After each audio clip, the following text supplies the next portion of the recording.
السلام عليكم ورحمة الله تعالى وبركاته. أعوذ بالله من الشيطان الرجيم بفضل بسم الله الرحمن الرحيم. وإن كنتم جنبا فاطهروا صدق الله العليم. وقال نبينا صلى الله عليه وسلم من تولع بعد الغسل فليس منا أو كما قال عليه الصلاة والسلام. கண்ணியத்திற்கும் பெரும் மதிப்பிற்கும் உரிய அல்லாஹ்வுடைய நல்லடியார்களே, அல்லாஹ்வுடைய மாபெரும் கிருபையால் 5 நோன்புகள் முடித்துவிட்டு 6வது நோன்புக்காக தயாராகி கொண்டிருக்கின்றோம். அல்லாஹு தஆலா நம்முடைய நோன்புகளை அங்கீகரிப்பானாக. நாம் செய்த அமல்களையும் அல்லாஹு தஆலா மக்பூலான அமலாக அல்லாஹ் ஆக்கி அருள் புரிவானாக. கண்ணிமிக்க அல்லாஹ்வுடைய நல்லடியார்களே, இன்று பேசக்கூடிய பயான் அது சிறப்புகளை பற்றி அல்ல, கட்டாயம் தெரிந்து வைத்துக் கொள்ளக்கூடிய சட்ட திட்டங்கள். ஒரு வேலையை நாம் செய்வது என்று சொன்னால் அந்த வேலை செய்வதற்கான விதிகளை தெரிந்து அந்த வேலைகளை செய்தால் அந்த வேலை சரியாக இருக்கும். அதே போன்று அல்லாஹ் தஆலா நாம் செய்யக்கூடிய எல்லா அமல்களுக்கும் ஒரு விதிமுறையை அல்லாஹ் கொடுத்திருக்கிறான். அந்த விதிமுறையின் பிரகாரம் அந்த வேலையை செய்தோம் என்று சொன்னால், அந்த செயலை செய்தோம் என்று சொன்னால் அது அல்லாஹ்விடத்திலே நமக்கு நன்மையை தரக்கூடியதாக இருக்கிறது. அந்த அடிப்படையிலே இன்று அல்லாஹ் குர்ஆனிலே வயின் கொன்றும் ஜுனுபன், நீங்கள் ஜுனுபானியாக ஆகிவிட்டார், அதாவது குளிக்கும் கடமையானவனாக ஆகிவிட்டார், ஃபத்வஹரு, நீங்கள் தூய்மையாகிக் கொள்ளுங்கள் என்பதாக அல்லாஹ் சொல்கிறார். நபி அவர்கள் ஹதீஸில் சொல்வார்கள், மன் தவல்லா பஅதல் குஸ்லி, யார் ஒருவன் குளித்ததற்கு பிறகு ஒது செய்வானோ பலைச மின்னா, அவன் என்னை சார்ந்தவன் அல்ல. குளித்ததற்கு பிறகு ஒது செய்பவன் என்னை சார்ந்தவன் அல்ல என்பதாக நபிகள் பெருமானார் ஸல்லல்லாஹு அலைஹி வஸல்லம் அன்னவர்கள் சொல்வார்கள். இப்போ குளிப்பு என்று சொன்னால் அது எத்தனை வகை? நாம் எல்லாம் இன்னைக்கு குளிக்கிறோம், எல்லோரும் குளிக்கிறோம். குளிப்பதற்கு எத்தனை வகையான சோப்புகள் இருக்கின்றதோ, நறுமணமுள்ள சோப், அதையெல்லாம் போட்டு நாம் குளிக்கின்றோம். தலைக்கு விதவிதமான ஷாம்புகள் போட்டு தலை குளிக்கின்றோம். இப்படியெல்லாம் குளிப்பதன் மூலமாக உடம்புடைய அசுத்தங்கள் போகுமா என்று சொன்னால் அது போகாது. உடம்புடைய அழுக்குகள் தான் போகும். அழுக்குகள் போகி வாடைகள் வரும், நறுமணங்கள் வரும். ஆனால் உடலுடைய அசுத்தம் இருக்கின்றதே, அந்த அசுத்தங்கள் நீங்குமா என்று சொன்னால் அது நீங்குவதற்கு மார்க்கம் வழிமுறைகளை சொல்லுகின்றது.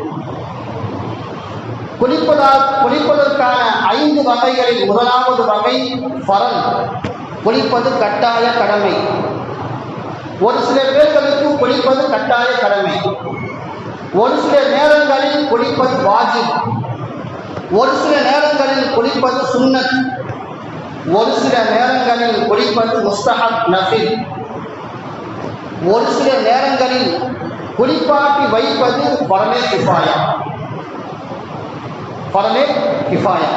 இப்படி குளிப்பதில் 5 வகை உண்டு. இதில் 1வது வகை என்ன? குளிப்பது ஃபரல். குளிப்பது கட்டாய கடமை யாருக்கு ஏற்படும்?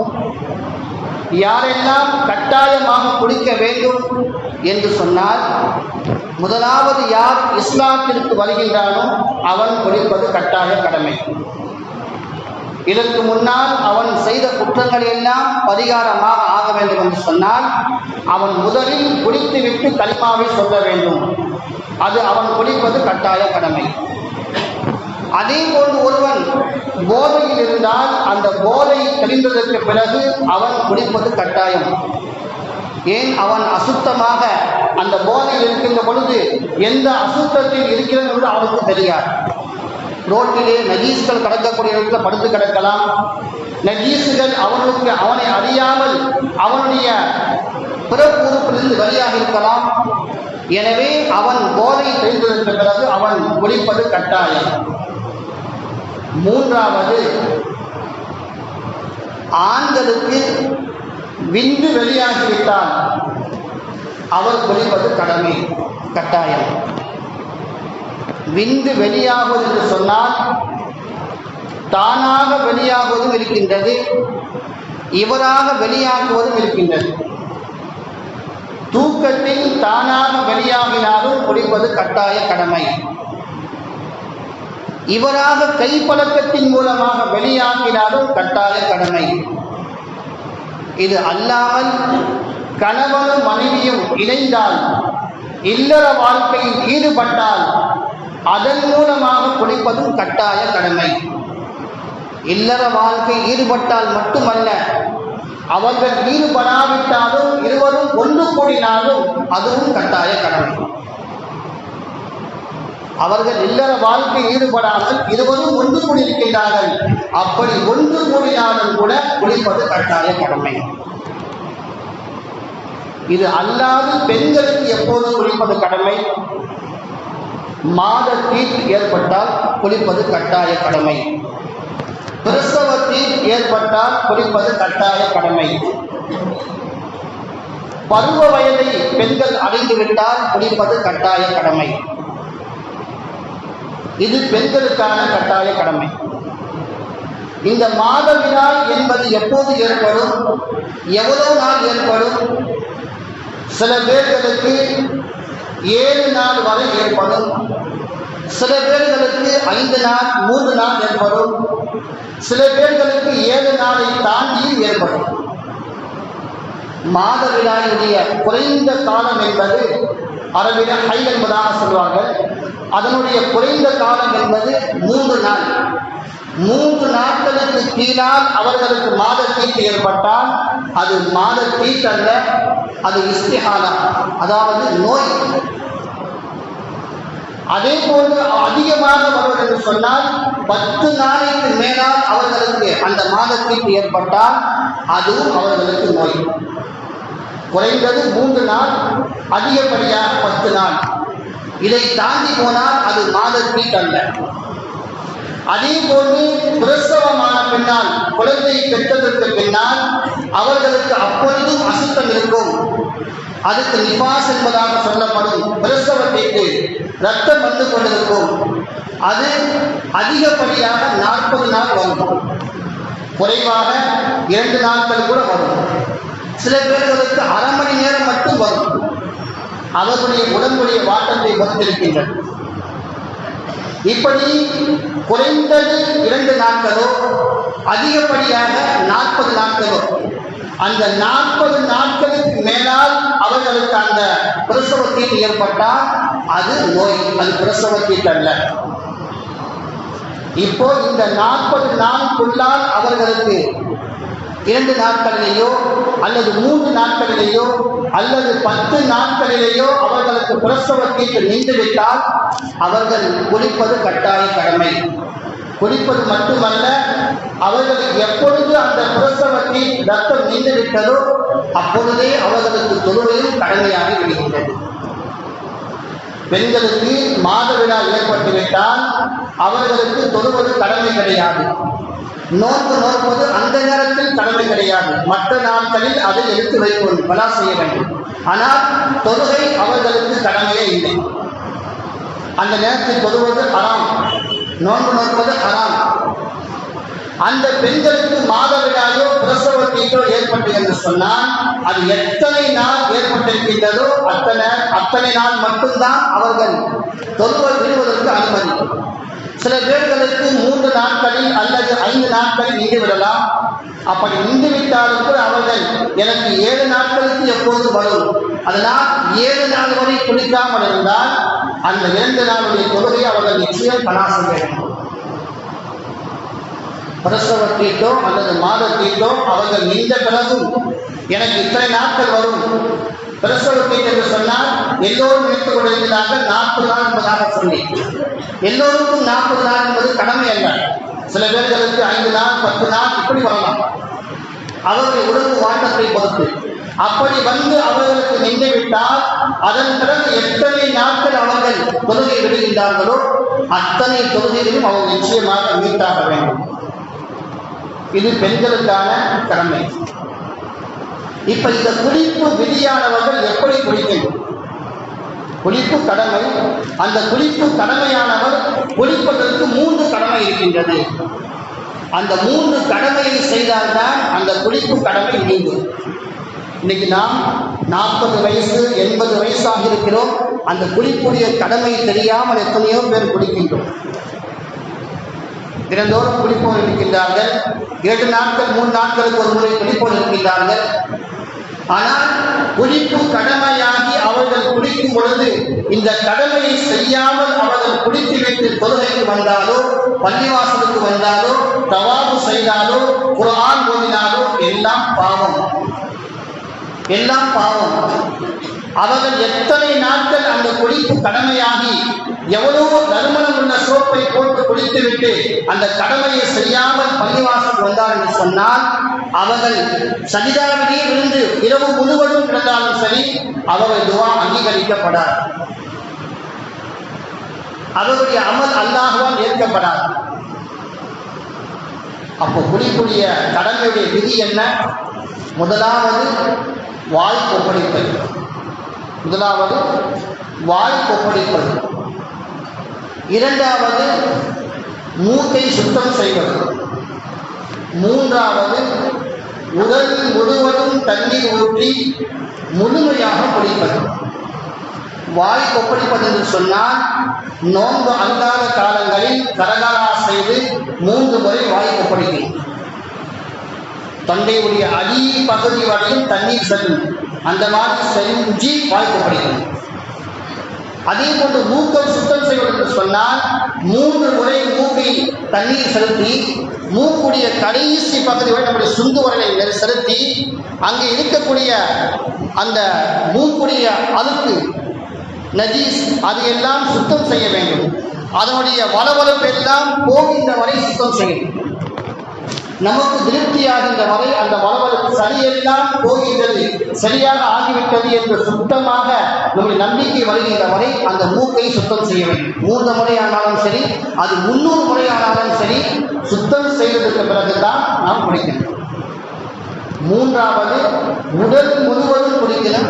ஒரு முடி கூட நனையாமல் இருக்கக்கூடாது. ஒரு முடி கூட நனையாமல் இருக்கக்கூடாது. நம்ம நினச்சிக்கிறோம் ஒரு முடின்னு சொன்னால் தலைமுடி மட்டுமல்ல, மனிதனுடைய உடம்பு முழுவதும் முடி இருக்கின்றது. கையில் முடி இருக்கு, தொப்புள்ள முடி இருக்கு, நெஞ்சில முடி இருக்கு, முதுகுல முடி இருக்கு, காலில் முடி இருக்கு. உடம்பு முழுவதும் முடிவுடைய அந்த வேர் இருக்கின்றது. அப்ப அந்த முடிவுடைய எல்லா பகுதிகளும் அதனுடைய வேறு பகுதியும் நடைய வேண்டும். ஹதீஸில் நபி அவர்கள் சொல்லுவார்கள், முடிவுடைய ஒவ்வொரு முடிவுடைய வேரிலையும் ஜனாபத் இருக்கின்றது. ஒவ்வொரு முடிவுடைய வேரிலையும் ஜனாபத் இருக்கின்றது, குளிப்பு கடமை இருக்கின்றது. ஒரே ஒரு முடி நடையாமல் அவர் குளித்து விட்டு வந்தார் என்று சொன்னால் அந்த குளிப்பு கடமை அவருக்கு நீங்காது. குளிப்பு கடமை அவருக்கு நீங்காது. பெண்கள் மாதத்தீட்டில் இருக்கிறார்கள் அல்லது பிரசவத்தில் இருக்கின்றார்கள். அது முடிந்ததற்கு பிறகு ஷாம்பு போட்டு அல்லது நீர் அசியாக போட்டு குளிப்பாங்க. தலை குளிச்சுட்டேன்னு சொன்னால் எனக்கு குளிப்பு கடமை நீங்கிருச்சு, எனக்கு மாதத்தீட்டு நீங்கிருச்சு, இப்போ நான் கொடுக்கலாம் அப்படின்னு நினைப்பாங்க. அப்படி அல்ல. ஒவ்வொரு முடிவுடைய வேறு வரையும் அவருடைய கை போகணும். அதே போல் எந்த இடங்களிலே உடம்புல தண்ணீர் ஊற்றினால் தண்ணீர் படாதோ அந்த இடங்களிலே தேய்த்து குளிக்கணும். காதுக்கு பின்பகுதி, காதுக்கு கீழ்ப்பகுதி, மார்பகத்துக்கும் கீழ்ப்பகுதி, தொப்புடைய அந்த துவாரத்துடைய பகுதி, அக்களுடைய பகுதி, எந்த இடங்களில் தண்ணீர் ஊற்றினால் படாதோ அந்த இடங்களெல்லாம் தண்ணீரை தேய்த்து விட வேண்டும். தண்ணீரை ஊற்றி தேய்த்து விட வேண்டும். அப்படி தேய்க்காமல் சாதாரணமாக குளித்து விட்டது என்று சொன்னால் ஒரே ஒரு முடி நனையாவிட்டால் கூட அவரை குளிக்கக்கூடாது. சரி, குளிப்பு கடமையாக இருக்கின்றோம். இரவிலே கணவனும் மனைவியும் ஒன்று சேர்ந்திருக்கின்றோம். அந்த ஒன்று சேர்ந்ததற்கு பிறகு அந்த இல்லற வாழ்க்கை முடித்ததற்கு பிறகு அவர்கள் உடனே குளிப்பதுதான் உகந்தது. அப்படி உடனே அவர்களால் குளிக்க முடியவில்லை என்று சொன்னால் உடனே சென்று ஒழு செய்து விட வேண்டும். காலை வரை அந்த ஒழுவோடு இருக்கு. ஒழு செஞ்சுட்டா தொழுகலாமான்னு சொன்னால் தொழுக முடியாது. ஒழு செய்வதன் மூலமாக அந்த ஒழு மூலமாக தொழுக முடியாது. நபியவும் சொன்னாங்க, குளிப்பு கடமையானவர் கணவன மனைவி இழந்ததற்கு பிறகு அவர்கள் உடனே ஒழு செய்து கொள்ள வேண்டும். ஒழு செய்துவிட்டு அவர்கள் காலை வரை அந்த ஒழுவோடு இருக்கலாம். ஆனால் அதன் மூலமாக தொழுகக்கூடாது. ஒருவேளை மறுபடியும் அந்த இல்லற வாழ்க்கையில் தாம்பத்திய வாழ்க்கையில் ஈடுபட ஆசைப்பட்டால் மறுபடியும் ஈடுபட்டுக் கொள்ளலாம். அந்த மறுபடியும் ஈடுபட்டதற்கு பிறகு மறுபடியும் ஒழு செய்து கொள்ள வேண்டும். கடைசியாக ஃபஜ்ருடைய தொழுகைக்கு வருவதற்கு முன்னால் குளித்து இந்த 3 கடமைகளையும் செய்து சுத்தமாக குளித்துவிட்டு வர வேண்டும். ஒருவேளை நாம் இரவிலே தாம்பத்தில் ஈடுபட்டு விட்டோம், அல்லது இரவிலே தூக்கத்தில் கணிதம் வெளியாகிவிட்டது, நஜீஸ் வெளியாகிவிட்டது, அல்லது நம்முடைய சில வாலிபர்களுடைய கைப்பழக்கத்தின் மூலமாக வெளியாகின்றது. இப்படி வெளியாகிவிட்டால் காலையிலே எழுந்து குளிப்பதற்கு முன்னால் சேவை செய்வதோ நகம் வெட்டுவதோ முடி வெட்டுவதோ கூடாது. ஒருவன் குளிப்பு கடமையாக இருக்கின்ற பொழுது அந்த குளிப்பு கடமையை நீக்காமல் முடி வெட்டினாலோ நகம் வெட்டினாலோ அந்த ஒவ்வொரு முடியும் ஒவ்வொரு நகமும் அல்லாஹ்விற்கு பண்றாரு. யா அல்லாஹ், ஜனாபத்துடைய நிலையிலே என்னை இவன் வெட்டி போட்டு விட்டான். அல்லாஹு தஆலா குர்ஆனில் சொல்வான், வலகத் கர்ரம்னா பனி ஆதம். ஆதமுடைய அந்த ஆதமுடைய பிச்சரங்களை நான் சங்கையாற்றி வைத்திருக்கிறதாக அல்லாஹ் சொல்றான். அப்ப சங்கையாற்றி வைத்திருக்கிற அல்லாஹு தஆலா மனிதனுடைய உடலுடைய எல்லா உறுப்புகளையும் அல்லாஹ் சங்கைப்படுத்தியிருக்கின்றான். அதாவது நபிகள் சொல்லுவாங்க, நகத்தை வெட்டினால் அதை புதைத்து வையுங்கள், முடியை வெட்டினால் அதை புதைத்து வையுங்கள். நகத்தையோ முடியையோ நாம் ரோட்டிலே போட்டோம் என்று சொன்னால் அந்த நகத்தை யார் மிதிக்கின்றானோ அல்லது அந்த முடியை யார் மிதிக்கின்றானோ அதன் மூலமாக நமக்கு நோய் ஏற்படலாம், அல்லது ஏதாவது ஒரு ஆபத்து ஏற்படலாம், அல்லது நபியர்கள் சொன்ன அந்த ஒரு மனிதனுடைய கண்ணியத்திற்கு குறைவு ஏற்படலாம். ஆகையினால் நகத்தையோ முடியை வெட்டினால் அதை குறைக்க வேண்டும். ஒருவன் குளிப்பு கடமையாக இருந்தால் அவன் குளித்ததற்கு பிறகுதான் நகத்தை வெட்ட வேண்டும், முடியை வெட்ட வேண்டும். குளிப்பு கடமையாக இருக்கக்கூடிய நிலைமையிலே காலையிலே குளிக்காமல் கடைக்கு சென்று முடியெல்லாம் எடுத்துட்டு அப்புறம் ஃப்ரெஷ்ஷா குளிச்சுதான்னு சொன்னா அந்த முடி வெட்டிய அனைத்து முடிகளும் அல்லாஹ்விற்கு மன்றாடும். இந்த சட்டம் நமக்கு தெரியாமல் எத்தனையோ பேர்கள் தினந்தோறும் செய்து இருக்கிறோம். அல்லாஹு தஆலா பாதுகாக்கணும். அதனால மார்க்கத்துடைய சட்டத்திட்டங்களை நாம் தெரிஞ்சுக்கும்போது கட்டாய கடமை. அதனால நபியவங்க சொன்னாங்க, மார்க்கத்துடைய சட்டத்தில் ஒரே ஒரு சட்டம் தயமத்துடைய சட்டம் கற்றுக்கொண்டால் கூட 1000 ரக்காத் நஃபில் தொழுவதிலே சென்றிருக்கிறார்கள் சொன்னாங்க. சரி, குளிப்புடைய கடமை என்பது இப்படி. குளிப்பு வாஜிபு எப்பொழுது வரும்? பெருநாள் தினத்திலே குளிப்பது வாஜிபு, வெள்ளிக்கிழமையிலே குளிப்பது சுன்னத், மற்ற நாட்களில் நாம் குளிப்பது முஸ்தஹப் நஃபில். நாம் தொழுகைக்காக வருகின்றோம், வேலை செய்கின்றோம், நல்ல வேலை வரக்கூடிய வேலை செய்கின்றோம், கல்மண் தூக்கக்கூடிய வேலையோ அல்லது வயலில் இருக்கக்கூடிய வேலையோ அப்படி வேலை செய்தோம் என்று சொன்னால் வேலைகள் சொட்டும். அதன் மூலமாக உடலே அசுத்தமான வாடை வரும். அந்த வாடையோடு பள்ளிவாசல் போதும் என்று சொன்னால் பக்கத்தில் இருப்பவர்களுக்கு அந்த வாடை போனால் அவர்களுடைய தொழுகையுடைய சிந்தனை மாறிவிடும்.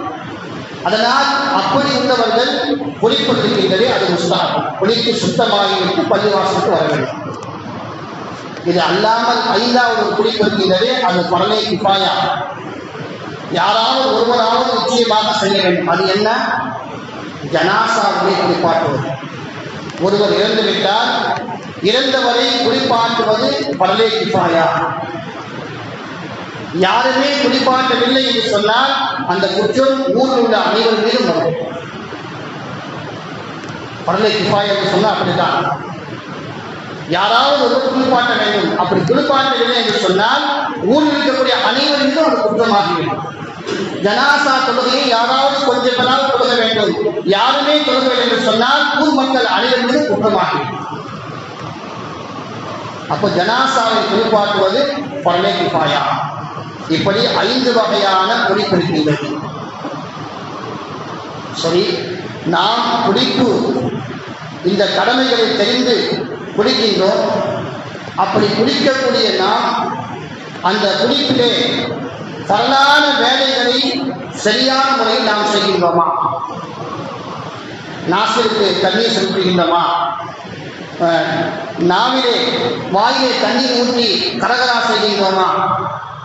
அல்லது ஒரு முடி விடாமல் முழுமையாக தேய்த்து கொள்கின்றோமா என்பதை நாம் யோசித்து பார்க்க வேண்டும்.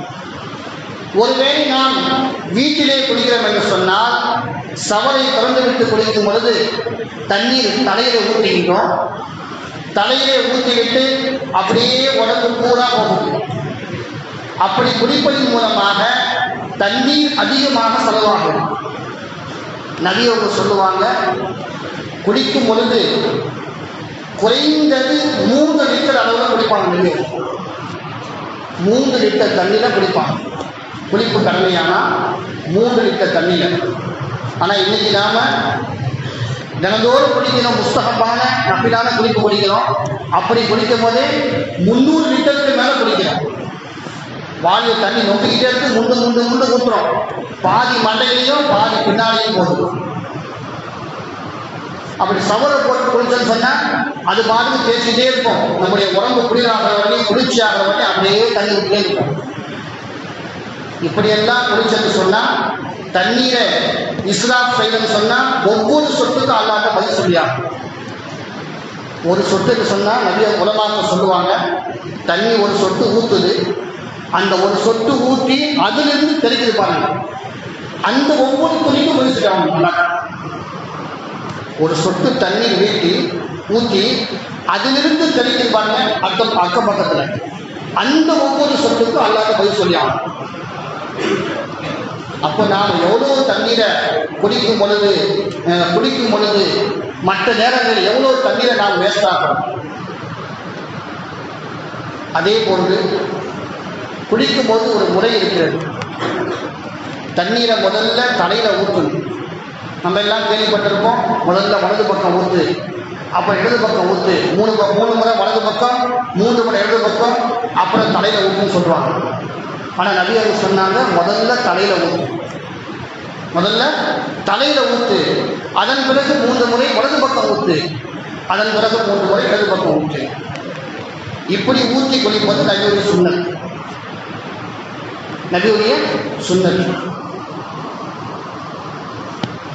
இதை மாதிரி நாம் சரியான முறையில் குளித்தோம் என்று சொன்னால் அந்த குளிப்பின் மூலமாக நாம் செய்யக்கூடிய அமல் அல்லாஹ்வால் அங்கீகரிக்கப்படும். நாம் குளிக்கின்றோம். குளிப்பதற்கு முன்னால் நபி அவர்கள் ஒரு வேலை செய்வார்கள். குளிப்பதற்கு சுன்னத் இருக்கின்றது. குளிப்பதுடைய பரந்து 3: வாய் குளிப்பது, மூக்கை சுத்தம் செய்வது, உடம்பு முழுவதும் தண்ணீர் ஊற்றி குளிப்பது. இது பரந்து. இது அல்லாமல் சுன்னத் என்ன? பிஸ்மில்லா சொல்வது. நான் கடமையான குளிப்பை நீக்குவதற்காக குளிக்கிறேன் என்பதாக நீர் வைப்பது. அதே போன்று நம்முடைய 2 கைகளையும் மணிக்கட்டு வரை முதலில் கழுவுவது. மறைவிடத்திலே பிறப்பு உறுப்பிலே எங்கு நஜீஸ் பட்டிருக்கின்றதோ அந்த இடத்தை தேய்த்து முதலில் கழுவுவது. அதன் பிறகு தலையிலே ஊற்றி வலது பக்கம் இடது பக்கமாக ஊற்றி குளிப்பது. இதற்கு முன்னால் ஒழு செய்துவிட்டு குளிக்கணும். இது நபியுடைய சுன்னத். ஒருவேளை நாம் ஒழு செய்ய இந்த பரலான 3 மட்டும் செஞ்சுட்டு குளிச்சுட்டோம். குளிச்ச பின்னாடி நாம் தொழுக போறோம்னு சொன்னால் நம்முடைய தொழுகை நிச்சயமாக கூடும். நான் குளிக்கூடிய கடமையை தான் செஞ்சிருக்கிறேன், ஒழு செய்யலையே, நான் ஒழு செய்யுமா அப்படின்னு சொன்னால் செய்ய தேவையில்லை. நபி அவங்க சொன்னாங்க, குளிச்ச பின்னாடி ஒருவன் மீண்டும் ஒழு செஞ்சான்னு சொன்னால் அவன் என்னையும் சார்ந்தவன் அல்ல. மன் தவல்லஹ பஅதல் குஸ்ல், குளித்ததற்கு பின்னால் யார் ஒழு செய்வானோ ஃபலைஸ மின்னா, அவன் என்னை சார்ந்தவன் அல்ல. ஏன் நபி அவங்க சொன்னாங்க? குளிக்கும் பொழுதே உடம்பு முழுவதும் சுத்தமாயிடுச்சு. அதன் பிறகு மறுபடியும் நீ ஒழு செஞ்சன்னு சொன்னால் அது தண்ணி இஸ்ராஃப். அதனால் என்னுடைய மார்க்கத்தை சார்ந்தவன் அல்ல என்பதாக சொன்னாங்க. சரி, இது அல்லாமல் இன்னைக்கு பெண்களுக்கு மாதத்தீட்டு ஏற்பட்டாலோ பிரசவத்தீட்டு ஏற்பட்டாலோ அதை மாற்று மதத்தார்கள் சொல்வது போல நாம் தீட்டு என்பதாக சொல்கிறோம். அவங்க செய்யக்கூடிய அந்த நேரத்தில் நாம் அணைப்பது கிடையாது, அவங்களை பாசமாக பார்ப்பது கிடையாது. இதுவெல்லாம் சில வீடுகளில் இருக்குது. இன்னைக்கும் நபி அவங்க சொல்லுவாங்க, ஆயிஷா ரலியல்லாஹு அன்ஹா சொல்கிறாங்க, நானும் நபி அவர்களும் இல்லற வாழ்க்கை ஈடுபடுவோம். குளிர் காலத்தில் இல்லற வாழ்க்கை ஈடுபட்ட பின்னாடி நபி அவங்க முதல்ல போய் குளிப்பாங்க. குளிச்சுட்டு நபி அவங்க வந்து என்னை கட்டி அடைச்சிக்குவாங்க. நான் இன்னும் குளிக்கல. நபி அவங்க முதல்ல போய் குளிச்சாங்க. குளிச்சுட்டு வந்து என்னை கட்டி அடைச்சிக்குவாங்க. ஆயிஷா ரலியல்லாஹு அன்ஹா ஏன் சொல்கிறாங்கன்னு சொன்னால், நான் வந்து அசுத்தமாக இருக்கிறேன், எதனால குளிப்பு கடமையாகி அசுத்தமாக இருக்கிறேன். ஆனால் நபி அவங்க என்னை கட்டி பிடிச்சாங்க. எனக்கு உடலில் அசுத்தம் கிடையாது. ஒரு மனிதனுக்கு குளிப்பு கடமையானா அந்த குளிப்பு கடமையின் காரணமாக உடல் அசுத்தம் கிடையாது. அவருடைய கை வாய் அது அசுத்தம் கிடையாது. அவர்கள் குளிப்பது கட்டாய கடமை. குளிப்பு கடமையானால் குளிப்பது கட்டாய கடமை. ஆனால் உடலுடைய எந்த பகுதி அசுத்தம் கிடையாது. அவர்கள் அந்த அசுத்தமான நிலைமையிலே நமக்கு சமைத்து கொடுத்தாலும் சரி, நமக்காக என்ன வேலை செய்தாலும் சரி, நாம் அவர்களை கட்டி அணைத்தாலும் சரி, எல்லாம் மார்க்கம் அனுமதிக்கக்கூடியது தான். அதே போன்று குளிப்பதிலே சிறந்தது எது என்று சொன்னால், தஹஜ்ஜுடைய நேரத்தில் குளிப்பது தான் சிறந்தது. அந்த நேரத்தில் குளிப்பது தான் ஆரோக்கியமானது, உடலுக்கு ஆரோக்கியமானது. மாற்று மதத்தார்கள் பாருங்க, அவங்க வேண்டிக்கிட்டாங்கன்னு சொன்னால் அவங்க என்ன பண்ணுவாங்க, காலையிலேயே குளிப்பாங்க. என்ன குளிராக இருந்தாலும் காலையிலே குளிப்பாங்க. ஆனால் உடல் ஆரோக்கியமாக இருப்பாங்க. ஆனால் நாம் குளிர் வந்துச்சு சொன்னால் 10 மணிக்கு தான் எழுச்சி குளிக்கிறோம். அப்படி 10 மணிக்கு குளிக்கும் போதும் வெந்நீரை போட்டு குளிக்கணும். அப்படி குளித்த பின்னாடியும் லக்கு இரும்புறோம், சளி குடிக்கிறதெல்லாம் செய்யும். ஆனால் யார் அதிகாலையில் குளிக்கின்றார்களோ அவர்கள் உடல் ஆரோக்கியமாக இருப்பார்கள். எனவே கண்ணியமிக்க அல்லாஹ்வுடைய மகனியார்களே, இந்த குளிக்கூடிய விதிமுறையை தெரிந்து கொண்டு அதன் பிரகாரம் குளித்துவிட்டு நாம் அமல்கள் செய்யலாம் என்று சொன்னால், அது தொழுகையாக இருந்தாலும், குர்ஆன் ஓதுவதாக இருந்தாலும், ஹஜ் செய்வதாக இருந்தாலும், உம்ரா செய்வதாக இருந்தாலும், தவாஃப் செய்வதாக இருந்தாலும் எல்லா அமல்களும் ஏற்றுக்கொள்ளப்படும். இந்த குளிப்பு கடமையை நீக்காமல் நாம் என்ன அமல் செய்தாலும் அது எதுவுமே அல்லாஹ்வால் அங்கீகரிக்கப்படாது.